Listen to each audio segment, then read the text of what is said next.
Bismillahirrahmanirrahim. Teman-teman sekalian, pada hari ini kita akan melanjutkan materi dari Libatin Allah. Rasanya udah lama banget saya belum lanjutin postingan dari materi ini, karena ini adalah program yang insya Allah akan berlanjut. Walaupun mungkin rutinnya saya belum bisa berjanjikan apakah setiap pekan atau 2 pekan sekali dan seterusnya. Tapi insya Allah akan diusahakan sesering mungkin supaya teman-teman bisa ngecas iman dengan materi dari Libatin Allah. Hari ini kita akan belajar melibatkan Allah dengan mentadaburi satu ayat di dalam Al-Quran. Di dalam surat At-Taubah ayat 119, Allah Subhanahu wa Ta'ala berfirman, A'udzu billahi minasy syaithanir rajim. Ya ayyuhalladzina amanu taqullah. Ya ayyuhalladzina amanu taqullaha wa kunu ma'as shadiqin. Wahai orang-orang yang beriman, kata Allah, taatlah kalian kepada Allah dan senantiasalah kalian bersama dengan orang-orang yang benar. Ayat ini memerintahkan kita kepada 2 hal yang sangat penting ketika kita ingin Allah terlibat dalam hidup kita. Kalau misalnya kita pengen Allah itu membersamai kita, kalau kita pengen Allah itu melindungi kita, menolong kita, ngasih kita jalan keluar dalam hidup, menuntun kita, membimbing kita, apa yang harus kita lakukan? Yang pertama, perintahnya di sini Allah memanggil kita dengan panggilan ya ayyuhalladzina amanu, wahai orang yang beriman, wahai orang yang sudah berhijrah, wahai orang yang sudah berislam. Allah panggil, lalu Allah katakan, ittaqullah, bertakwalah kalian kepada Allah. Bertakwa kepada Allah ini sederhananya adalah taatlah kalian kepada Allah. Jadi kalau kita ingin melibatkan Allah, caranya taat kepada Allah. Sehingga ketika kita taat kepada Allah, Allah juga akan mengijabah kebutuhan-kebutuhan kita. Falyastajibu li waliyu'minu bi. Hendaklah orang yang beriman itu memenuhi panggilan Allah, yaitu dengan taat salat, kemudian puasa, haji bagi yang mampu, dan seterusnya. Taat kepada Allah. Dengan kita taat kepada Allah, Allah terlibat dalam urusan kita. Bahkan ketika kita dalam kehidupan sehari-hari melakukan sesuatu pekerjaan, taat kepada Allah itu adalah modal supaya Allah terlibat dalam urusan kita. Kayak misalnya dalam masalah hubungan dengan lawan jenis. Kalau kita pas kita menjalankan hubungan dengan lawan jenis itu tidak taat kepada Allah, melanggar syariat Allah, kita melakukan hal-hal yang Allah tidak suka, maka hubungan itu Allah tidak terlibat di dalamnya. Tapi kalau kita menjaga hubungan kita dengan lawan jenis, misalnya kita suka dengan seseorang, lalu ketika kita ingin serius sama dia, kita punya pilihan nih, mau pacaran atau menikah dengan proses ta'aruf. Nah, kalau misalnya kita memilih pacaran dan melakukan dosa, maka Allah nggak terlibat di dalam hubungan kita. Sehingga hubungan kita itu bukan hubungan yang dijaga sama Allah. Mungkin akan jadi sampai menikah, tetapi proses sampai menikah, bahkan di dalam pernikahan juga Allah nggak ridho dengan proses itu. Sehingga akhirnya kalau kita punya masalah nanti dalam hubungan pernikahan, Allah nggak terlibat kecuali kita bertaubat. Apalagi kalau nggak jadi nikah, maka yang terjadi pada diri kita itu semuanya sesuatu yang sia-sia dan terlepas dari perlindungan Allah. Tapi kalau kita memilih hubungan yang taat kepada Allah, yaitu nggak pacaran, kita ta'aruf dengan cara yang benar, kenalan dengan cara yang benar sampai menikah, maka jadi atau tidak jadi hubungan itu ke pelaminan, tetap hubungan itu dalam perlindungan Allah. Allah terlibat dalam hubungan mereka. Kalau nggak jadi, Allah ganti dengan yang lebih baik. Kalau jadi, Allah jadikan rumah tangganya sakinah, mawaddah, warahmah. Ini artinya taat kepada Allah, cara kita melibatkan Allah dalam hidup kita. Begitu juga dalam pekerjaan misalnya. Kalau misalnya kita memilih untuk menjalani proses kita dalam mencari rezeki atau bekerja dengan cara yang tidak taat kepada Allah, misalnya sumpah palsu, atau misalnya dengan perjanjian yang nggak baik, atau dengan ya tadi ingkar janji, berbohong, manipulatif, zalim kepada orang lain, melakukan hal yang Allah nggak suka, melanggar syariah dalam pekerjaan kita, maka Allah nggak terlibat dalam pekerjaan kita itu, dalam proyek kita, dalam karir kita. Sehingga ketika kita punya masalah, Allah nggak menolong kita. Tapi kalau kita menjalani karir hidup kita dengan jujur, dengan ikhlas karena Allah, dengan penuh kasih sayang kepada sesama manusia, tidak zalim, tidak manipulatif, amanah, maka ketika kita punya masalah dalam pekerjaan kita, Allah pasti terlibat. Allah pasti akan nolong kita. Gak mungkin kita celaka dengan masalah itu. Ini cara pertama melibatkan Allah di dalam ayat 119 surat At-Taubah. Ittaqullah, taatlah kepada Allah. Tapi ternyata taat kepada Allah ini gak cuman cukup dengan kita inisiatif pengen taat kepada Allah. Ada caranya. Bagaimana cara kita taat kepada Allah yang lebih istiqomah? Bagaimana cara kita taat kepada Allah supaya lebih benar, supaya sesuai dengan petunjuk, supaya lurus. Bagaimana caranya? Kata Allah, caranya kunu ma'as shadiqin. Sertailah orang-orang yang benar. Siapa mereka orang-orang yang benar? Orang yang benar itu yang pertama adalah Rasulullah SAW. Kemudian para sahabat. Kemudian siapa? Para ulama. Karena yang paling mengerti tentang kebenaran adalah para ulama setelah Rasulullah dan para sahabat. Kita tidak lebih mengerti daripada para ulama tentang kebenaran. Makanya Allah bertanya, Qul hal yastawil ladzina ya'lamun wal ladzina la ya'lamun? Katakan, memangnya sama antara orang yang mengerti dengan orang yang tidak mengerti?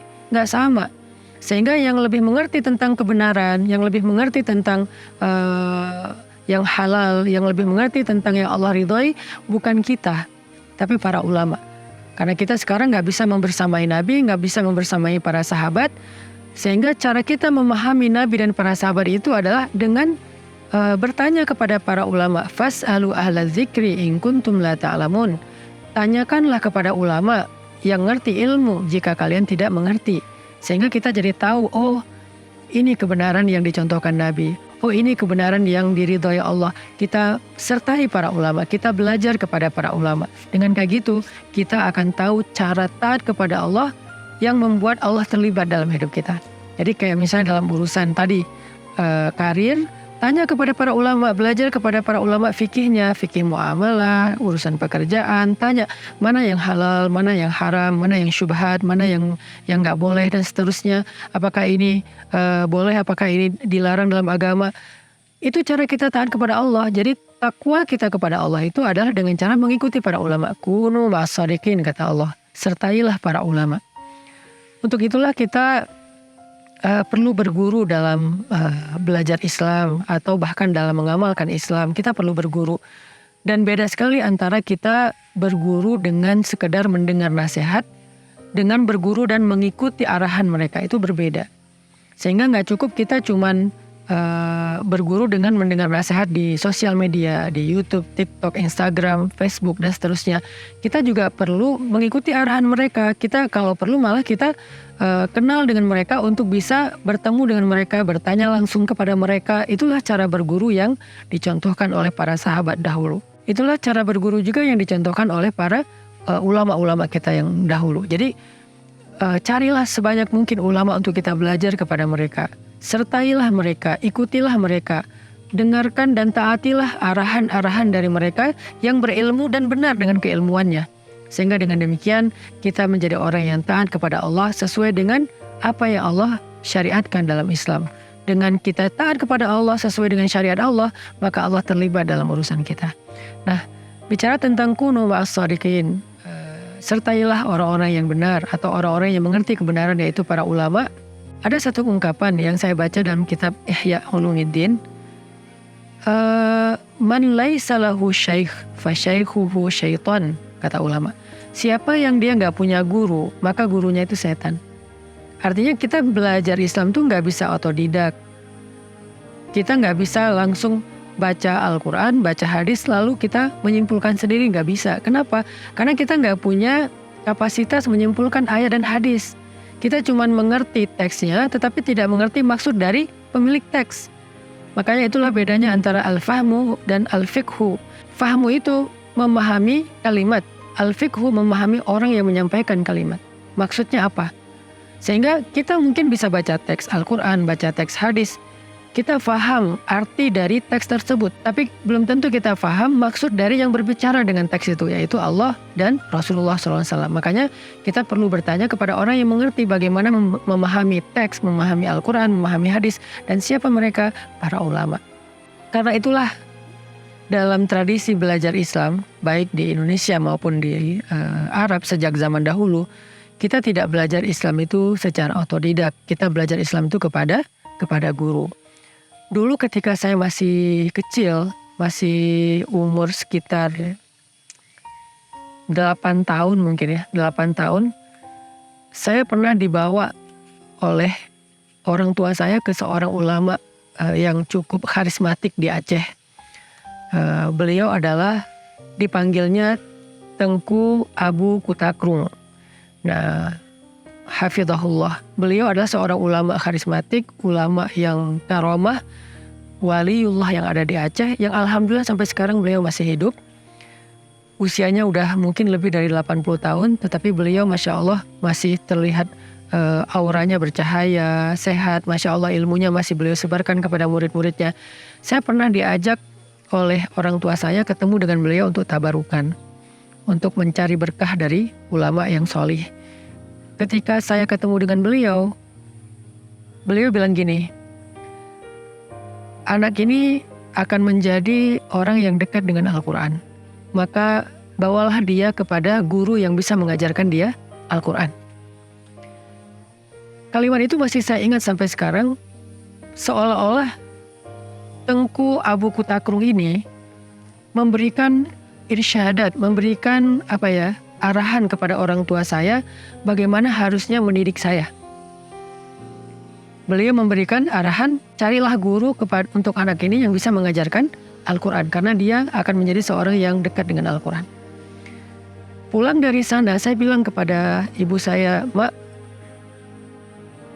Tengku Abu Kutakrung itu orang yang saya lihat di dalam mimpi saya. Jadi sebelum saya ketemu dengan beliau, saya mimpi. Cuman kan karena saya nggak kenal beliau, jadi saya nggak tahu siapa. Lalu saya nggak cerita juga sama orang tua saya. Jadi pas pulang, saya bilang itu yang saya lihat di dalam mimpi. Artinya usia 8 tahun saya pernah bermimpi ketemu dengan seorang ulama, seorang hamba Allah yang solih, waliullah. Dan saya mencium tangannya. Nggak lama setelah kejadian saya mimpi, orang tua saya ngajak ketemu dengan Abu Kutakrung. Dan saya cium tangan beliau dan beliau mengusap kepala saya, mendoakan saya dan mengatakan hal yang tadi. Saya baru ngeh, oh ini mimpi saya yang kemarin saya dapatkan. Ternyata disuruh mengunjungi beliau. Dan itu bukan karena saya meminta, ibu saya yang mengajak saya kepada beliau tanpa tahu bahwa saya pernah bermimpi ketemu dengan beliau beberapa hari yang lalu. Nah, setelah mendapatkan arahan dari Tengku Abu Kutakrung, akhirnya ibu saya mencarikan saya seorang guru untuk ngaji. Dan kejadiannya juga cukup dramatis. Bukan sepenuhnya mencari sebetulnya. Juga waktu itu guru saya yang pertama mengajar saya mengaji yaitu Ustadz Fakhri Abdul Majid. Beliau mendengar saya lagi azan di rumah, kemudian bertanya kepada ibu saya, siapa yang azan ibu? Anak saya. Ya udah, boleh nggak saya ngajak dia ngaji di masjid? Kata ibu saya, ya saya lagi nyari guru untuk dia belajar ngaji di masjid. Akhirnya gayung bersambut, saya pun diajak belajar ngaji ke masjid. Yang tadinya cuma belajar alif bata aja di rumah, nggak serius gitu kan. 1 bulan saya belajar di masjid, alhamdulillah Masya Allah karena berkah guru, saya langsung bisa ikut musabakoh. Musabakoh tingkat kecamatan, alhamdulillah juara. Kemudian naik ke tingkat kabupaten, juara juga. Naik tingkat provinsi, juara juga. Sampai naik tingkat nasional di tahun yang sama, alhamdulillah juga juara 1 tingkat nasional. Dengan waktu belajar saya tuh masih kurang dari 1 tahun sejak awal saya belajar ke beliau. Jadi baru sebulan udah musabakoh, kemudian musabakoh lagi tingkat berikutnya sampai tingkat nasional. Itu tuh beruntun Masya Allah. Berkah dari arahan dari Abu Kutakrung dan juga berkah dari guru yang pertama saya yaitu Ustadz Fakhri Abdul Majid. Selain Ustadz Fakhri juga selain beliau mengajarkan saya tentang mengaji bisa mujawwad, bisa dengan irama, beliau juga merekomendasikan guru berikutnya karena beliau mengharapkan saya mendapatkan lebih. Sehingga beliau merekomendasikan guru saya Ustadz Azhari Usman, Allah yarham karena beliau wafat dalam musibah tsunami, Ustadz Sayyid Ridwan. Bahkan saya belajar juga di Jakarta kepada Dr. Said Agil Munawar, kemudian kepada Ustadz Ahmad Muhajir, qori-qori internasional. Itu semuanya dari satu guru ke guru yang lain itu saling memberikan arahan dan rekomendasi. Sehingga saya belajar banyak kepada banyak ulama-ulama Ahlul Quran ketika saya masih di Aceh, dan mereka adalah ulama-ulama Ahlus Sunnah wal Jamaah. Dan mereka saling memberikan rekomendasi. Kemudian ketika saya SMP, saya masuk ke pondok Ahlus Sunnah wal Jamaah, pondok Aswaja. Saya belajar kepada guru. Waktu SMP kita masuknya pondok tahfiz ya. Guru saya dari Tebu Ireng, orang Jawa yang mengabdi ilmu Al-Qur'annya di Aceh.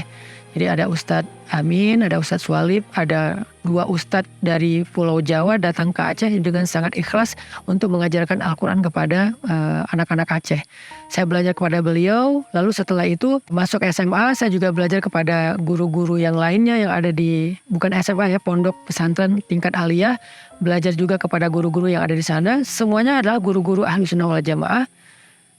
Sampai kemudian guru saya meminta saya untuk melanjutkan studi ke Mesir.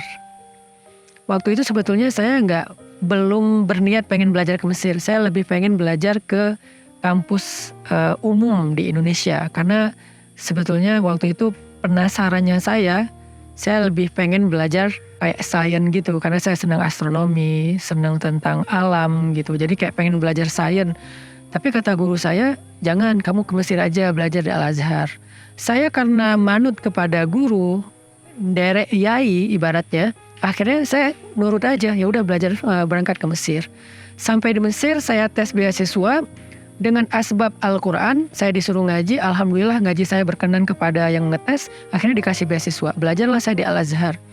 Al-Azhar dengan ulama-ulama yang luar biasa, Ahlus Sunnah wal Jamaah juga, dengan rata-rata mazhabnya Syafi'iyah. Saya belajar, salah satu guru favorit saya itu ada Dr. Abdurrahman Uwais, kemudian Dr. Ahmad Zaid. Saya belajar Al-Quran juga selain di Al-Azhar, belajar di masjid-masjid. Bahkan di Al-Azhar pun sebetulnya tadinya saya mau ngambil jurusan syariah ya. Tetapi ternyata sama guru saya, dosen saya dipilihkan fakultas Usuluddin dan jurusan tafsir Al-Quran. Balik lagi ke Al-Quran seperti yang awal sekali diarahkan oleh guru saya, yaitu Tengku Abu Kutakro. Akhirnya saya nurut lagi kepada guru, masuklah ke Syu'bah Tafsir Al-Quran, Fakultas Usuluddin. Saya belajar di situ tentang ulumul Quran, belajar tentang tafsir dan seterusnya. Di luar kampus saya juga belajar kepada guru-guru Al-Quran yang ada di sana. Saya sempat membacakan Al-Quran kepada salah satu masyayikh Al-Quran yang sanad Al-Qurannya tertinggi juga di Mesir, yaitu Syekh Abdul Hakim. Kemudian saya belajar kitab Ihya Ulumuddin kepada Syekh Tariq Faris. Jadi setiap sore pulang kampus saya ke masjid. Itu selama beberapa bulan, setiap sore pulang kampus ke masjid. Bukan beberapa bulan, malah beberapa tahun ya. Sampai saya lulus dari tahun 2002 tuh. Jadi berarti sekitar 3 tahun lah. Pulang dari kampus ke masjid sampai malam. Duduk baca kitab Ihya, baca kitab Riyadhus Shalihin, talaki dengan beliau. Diberikan semacam arahan seperti apa cara memahami kitab-kitab tersebut. Jadi nggak baca sendiri. Sampai kemudian alhamdulillah dengan saya belajar kepada Syekh Tariq Faris dan Syekh Abdul Hakim ini, akhirnya saya ikut musabaqah internasional untuk kategori mahasiswa Al-Azhar yang ada di Mesir. Ada Afrika, ada Arab, ada Asia, ada Eropa. Alhamdulillah saya juga juara di sana. Terus ikut lagi program nih di TV Mesir namanya Iqra TV sama Fajar TV. Mereka punya program namanya program Al-Mizmar Al-Zahabi atau Mizmar Ali Daud. Seruling emas atau seruling keluarga Daud. Saya ikut dalam program tersebut dari sekian ratus peserta. Alhamdulillah saya juga menjadi yang terbaik. Akhirnya dikasih program 20 episode di Iqra TV tersebut. Pulang dari Mesir, saya diamanahkan oleh guru saya, Dr. Ahmad Zaid, untuk membuat program dakwah anak muda di Indonesia.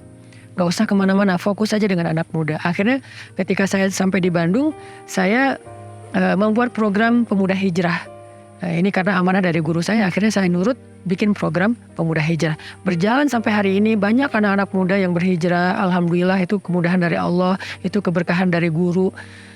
Sampai kemudian ada di satu titik saya ngerasa bahwa udah banyak banget nih anak-anak muda yang udah berhijrah lewat program kita.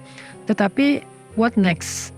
mereka belajar apa lagi setelah hijrah? Kan gak hanya cukup mereka belajar dari saya dengan mendengar nasihat atau motivasi. Mereka juga perlu belajar fikih, belajar akidah secara lebih terstruktur. Sementara saya bukan ahli fikih, saya bukan ulama fikih, saya bukan ahli ilmu akidah. Saya hanya seorang dai biasa, guru ngaji biasa yang ngajak anak muda hijrah. Kapasitas saya masih jauh dengan ulama-ulama lain. Saya butuh orang-orang yang bisa membersamai saya, mengarahkan saya untuk bisa membimbing anak muda yang sudah hijrah, biar mereka setelah hijrah itu nggak salah memilih guru. Takutnya kalau mereka salah memilih guru, mereka malah jadi seseorang yang mungkin agak kaku, agak ekstrim, mudah menyalahkan orang, mudah menuduh orang dengan hal-hal yang nggak pantas, bid'ah, neraka dan seterusnya. Ini terjadi sehingga saya merasa kayak sedih, kok gini ya, setelah hijrah lewat kita, lalu dia memilih guru berikutnya, malah kemudian dia balik untuk menyalahkan kita. Padahal dia hijrahnya lewat kita. Ini sangat disayangkan dan itu nggak 1-2 kasus, ada beberapa kasus. Sehingga saya merasa butuh seseorang yang bisa membimbing saya dalam tahap dakwah berikutnya untuk membimbing anak-anak muda yang sudah hijrah. Saya berdoa lagi kepada Allah di umroh kemarin ya, umroh itikaf Ramadan. Salah satu yang saya doakan, ya Allah, beri saya hukman wa alhiqni bisolihin. Rabbi habli hukman wa alhiqni bisolihin. Ya Allah, beri saya hikmah, pemahaman agama, dan pertemukan saya dengan orang-orang yang soleh, dengan orang-orang yang berilmu. Akhirnya pulang dari umroh, saya ketemu dengan Kiai Dr. Marzuki Mustamar. Saya kagum dengan keilmuan beliau.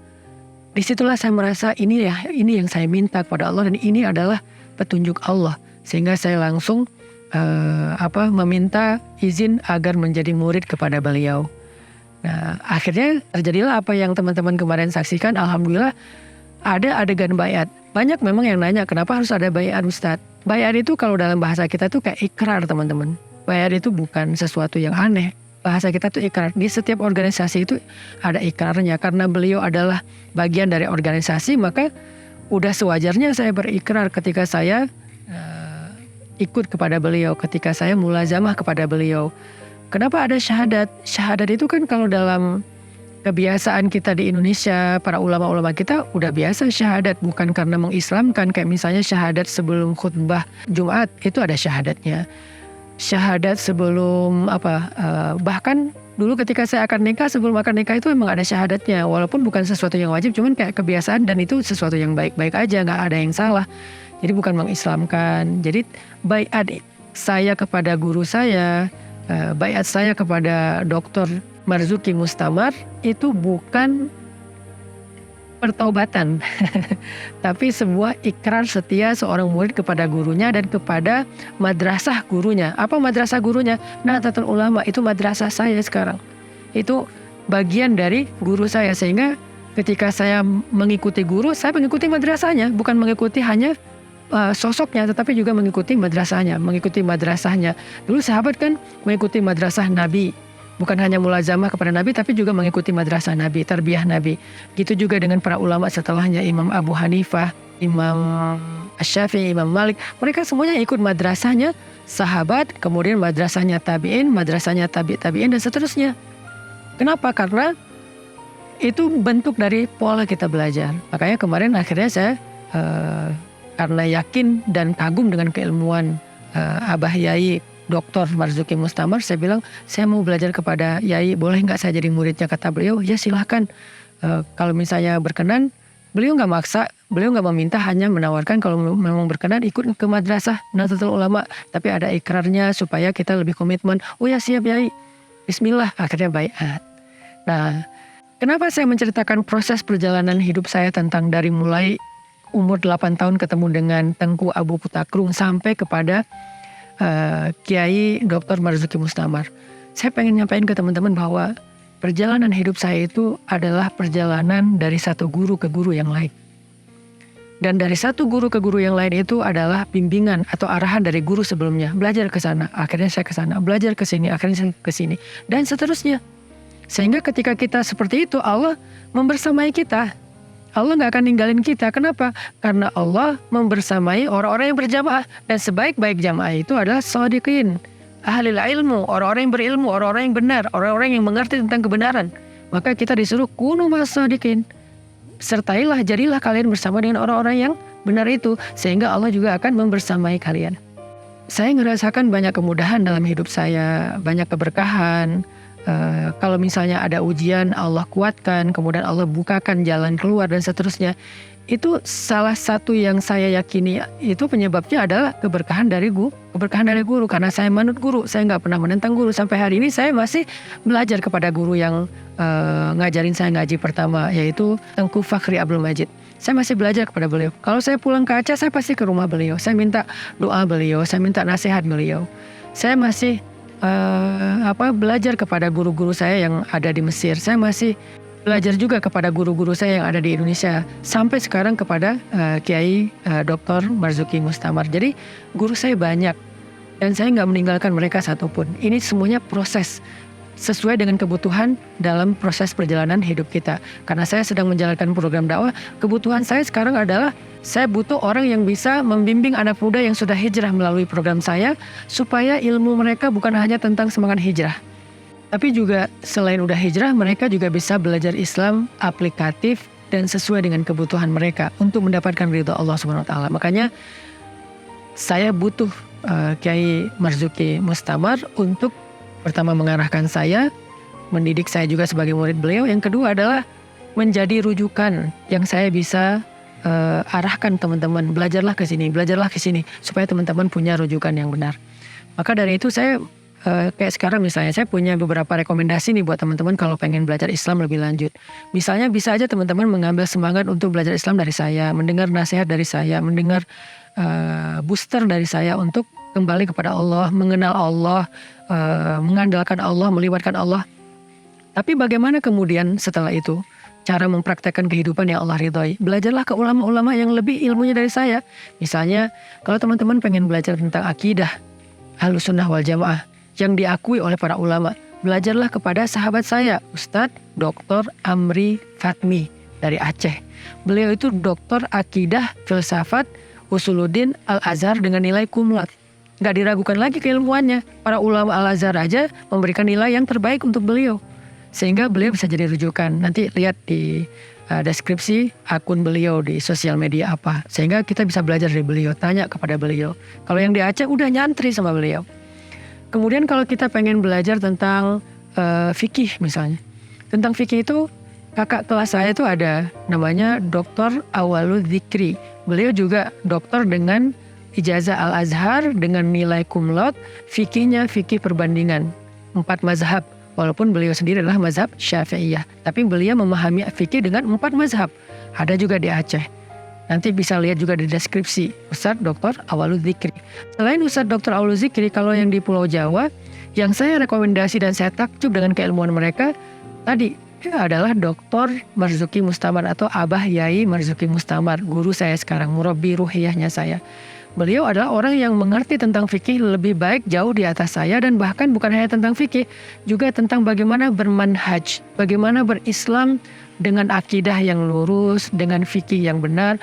Bimbingan beliau itu sangat penting. Teman-teman bisa banyak mengakses kajian ataupun ilmu beliau di sosial media.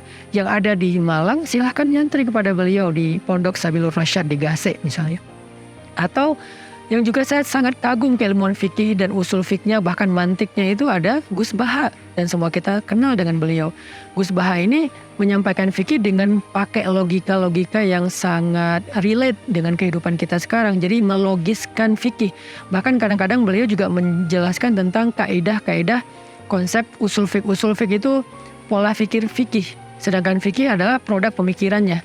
Jadi usul fikih, pola fikir fikih, kemudian ada fatwa fikih adalah produknya. Sehingga beliau kadang-kadang menyampaikan fatwa dengan pola fikir fikih yang beliau ajarkan. Itu luar biasa. Gus Baha itu rujukan fikih, ilmu mantik, usul fikih yang langka di Indonesia. Kita perlu belajar dari beliau. Ada lagi Ustadz Abdul Somad, pastinya siapa yang nggak kenal beliau. Fikih Syafi'iyah. Kita bisa banyak mengakses ilmu dari mereka. Nah, ini adalah ulama-ulama yang saya rekomendasikan dan saya bisa pertanggungjawabkan di hadapan Allah.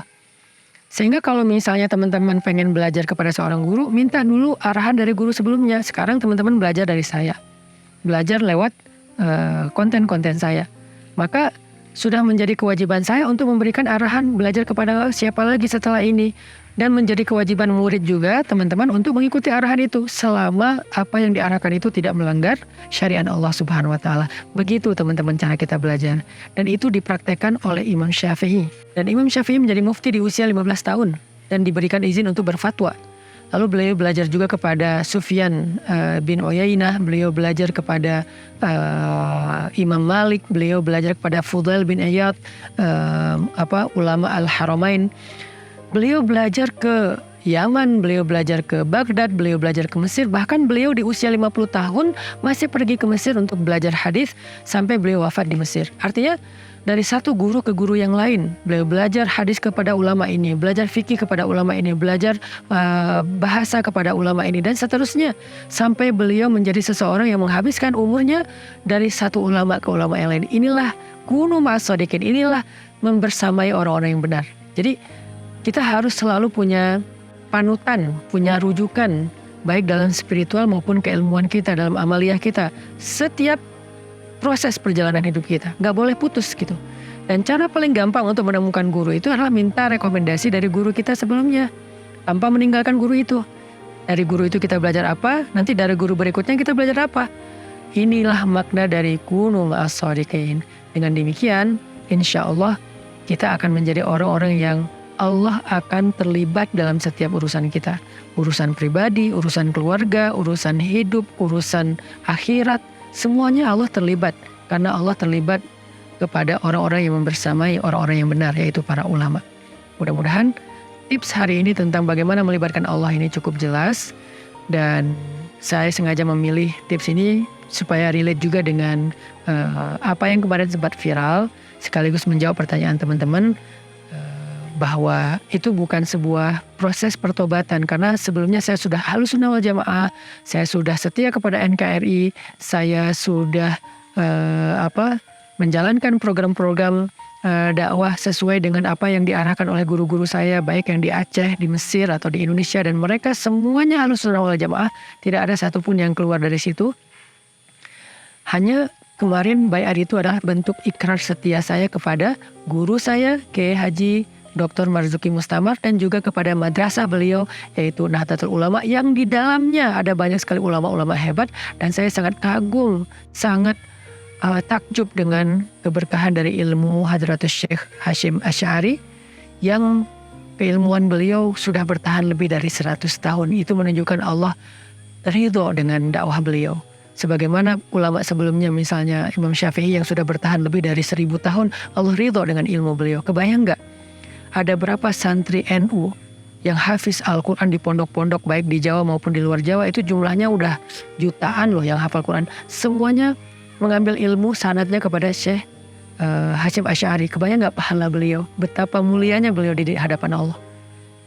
Begitu juga dengan mereka yang sholat dengan mazhab Syafi'iyah. Kebayang nggak pahala Imam Syafi'i? Ada jutaan orang yang sholat dengan mazhab pemahaman fikih Imam Syafi'i. Sehingga ketika kita sholat 2 rakaat, maka 2 rakaat sholat kita itu pahalanya sekian, juga diberikan yang utuh sama kepada Imam Syafi'i. Kebayang nggak mulianya Imam Syafi'i?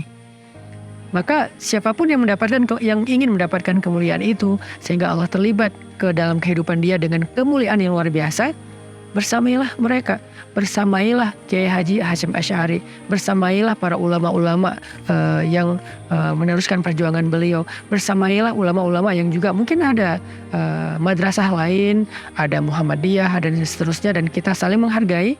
Cuman saya memilih madrasah dengan respek kepada madrasah lain. Dan teman-teman tahu dari dulu saya nggak pernah membid'ahkan orang, nggak pernah menerakakan orang, nggak pernah menyesatkan orang, nggak pernah berkonflik dalam masalah perbedaan pendapat dengan orang lain, karena saya selalu mengedepankan kata respect dan selalu berusaha untuk menebar persatuan. Jadi saya memilih, tetapi saya menghargai yang lain yang bukan pilihan saya. Maka dari itu ketika saya sudah memilih apa yang menurut saya baik, apa yang saya yakini bahwa ini adalah sesuatu yang layak untuk diikuti, saya juga merekomendasikan kepada teman-teman sebagai bentuk pertanggungjawaban ilmu saya dan juga bentuk kasih sayang saya kepada teman-teman. Biar hijrahnya itu total, nggak cuma hijrah spiritual semangat, tapi juga hijrah fikihnya, hijrah akidahnya, supaya imannya lebih lurus, supaya akidahnya lebih lurus, sehingga tidak terombang-ambing di antara berbagai macam aliran. Ini bentuk kasih sayang saya kepada teman-teman. Saya mengajak, yuk kita belajar ke ulama-ulama yang tadi. Ada Ustadz Dr. Amri Fatmi, Dr. Awalul Dzikri, ada Ustadz Abdul Somad, ada Gus Baha, ada Yai Marzuki Mustamar, ada banyak lagi nanti kiai-kiai dan ustadz-ustadz lain yang hebat-hebat, yang insya Allah satu persatu nanti kita akan coba saling cari tahu, dan saya juga kalau mengenal beliau pasti akan saya rekomendasikan untuk menjadi rujukan kita bersama. Terakhir, renungkan kembali firman Allah di dalam surat At-Taubah ayat 119, ya ayyuhalladzina amanu, wahai orang yang beriman, ittaqullah, taatlah kalian kepada Allah, wa kunu ma'as-shadiqin, dan sertailah, membersamailah orang-orang yang benar atau yang mengerti tentang kebenaran, yaitu para ulama. Barakallahu li wa lakum.